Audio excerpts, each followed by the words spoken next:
I posted a video saying that I started an AI automation company, and the question always is, what are you specifically doing? Like, essentially just like workflow automation. Think about it as your micro SaaS company.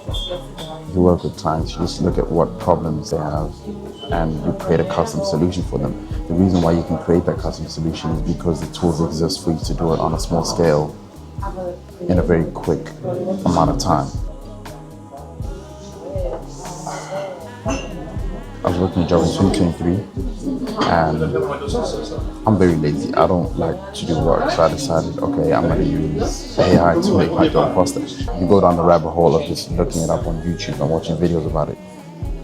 And there was a channel that I came across, where he does it. He was explaining how it works and etc.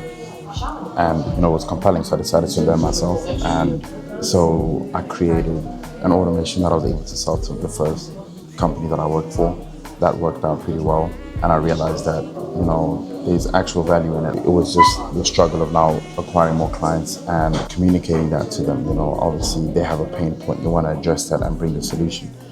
And you can try so many different methods. Posting on social media. You can try cold emails, cold calling, ads. It goes on and on and on. But the most consistent one I would say is probably cold emailing, because that's where most business owners are, rather than on TikTok, for example. But when it comes to cold emailing, it's extremely spammy. Nobody likes getting cold emails. So to some extent, it's a volume game, but at the same time, you also need to personalize it so that they would want to respond to you, so that they can see that you actually care about their business.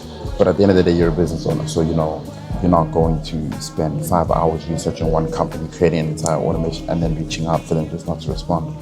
So you kind of have to balance that with the aspect of volume, and that volume comes in through sending, I'd say when you're starting out, about 30 personalized emails a day, so that you can get the hang of it, understand how it works. That's the thing, AI can do all of it for you, but if you're starting out and you're new to it, it's not beneficial for you to use it, because then you're not going to know how to actually do it yourself. And then from there, you ramp it up.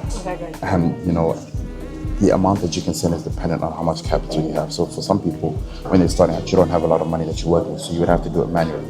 But as soon as you have capital, you can start, buying AI tools that streamline it for you, where you can send 450 emails a day. That's 450 business owners that you meet every single day in a month. So I've got my calculator for a second to see how many people that is. 450 emails a day. 13,000 emails that you're sending a month. Now, obviously, granted, you won't send emails on weekends, so it's slightly lower than that as a starting point. I don't think you can try to set it as a dream where, you're going to make $1 million doing this.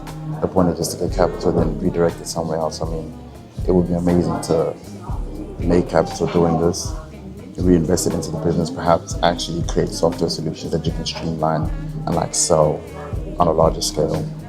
But the thing is, you'd have to first find a problem to solve. And I guess this is a great intro to that, because you're going to be working in specific industries. The more that you work with that industry, the more that you're going to see common problems pop up. At that point, you can create a solution that streamlines it for the entire industry. The point is that this is the starting step where you can generate that capital to go to the next stage. The way that I feel today is going to determine the success that I have in 5 years. When you're starting out and you feel like at the beginning and you think that it's kind of embarrassing, because it is. You are objectively bad at what you're doing. A few months of consistent grinding. Once you get comfortable that you need to consistently start leveling yourself up, no matter what you're doing. Some level of imposter syndrome, because you're trying to claim something that you've not yet mastered. That's a part of the process that happens to everybody. Before Djokovic was the greatest in the world, that's how he felt when he first started. Granted, he started when he was probably 8 or something.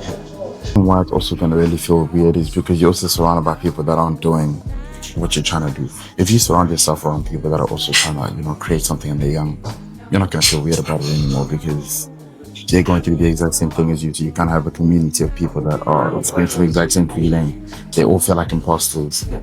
They also kind of embarrassed. And as long as you feel embarrassed together, then it's going to make you stronger at the end of the day.